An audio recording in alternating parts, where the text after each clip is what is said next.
Today, according to the grocery industry, 90% of our diet is processed food.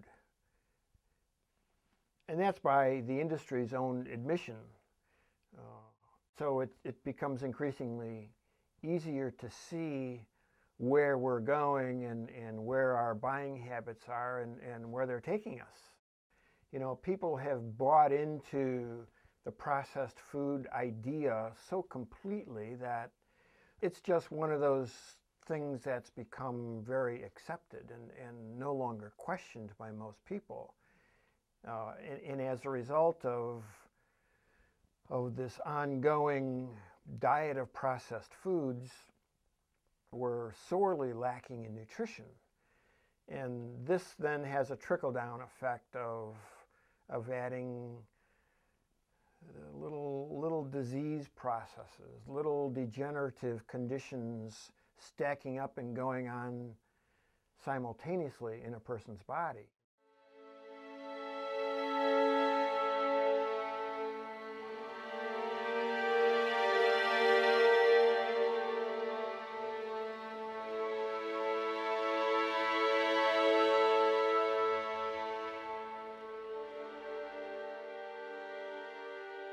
If there is a name for something that's gone beyond pandemic, I don't know what it is, but diabetes, especially type 2 diabetes, is at that stage right now.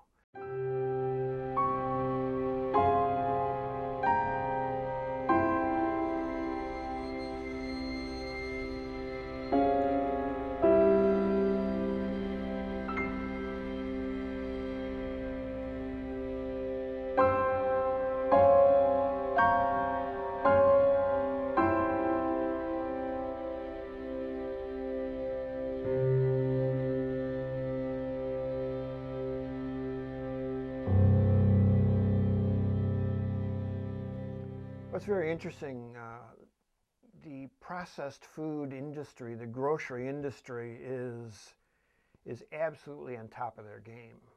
And they are very aware of trends and what people are seeing as shortcomings to processed food. And so they're also very astute in their marketing. So you'll begin to notice, I'm sure you already have, labeling, you know, and what is emphasized in a label.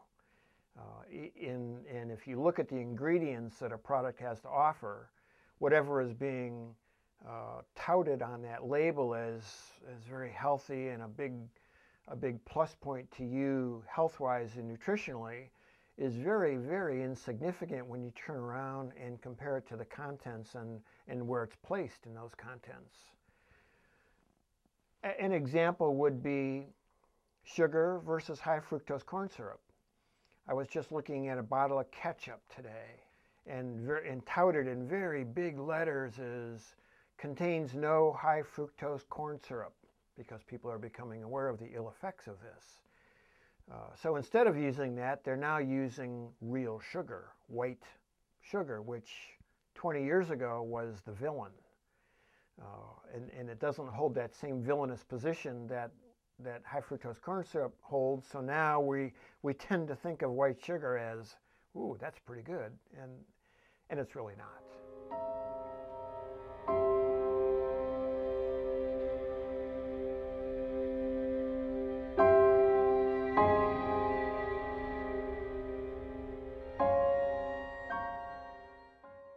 It's like no matter how much you eat, you can always seem to eat more. And it's really by no coincidence that this happens. A lot of the minute ingredients, and some of these ingredients that are included in the foods are very, very powerful, and you don't need a lot of that to make the body, the sensory nerves, the neuro connection between the taste buds and the brain and the stomach to just kind of override that. And as a result, you eat a lot of that product.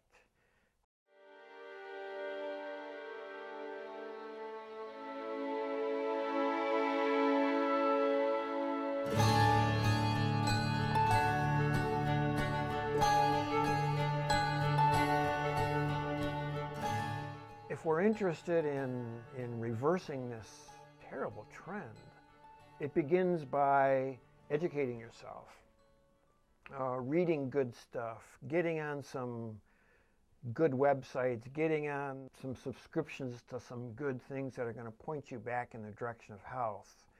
Support local community agriculture and agricultural groups, your local farmers markets.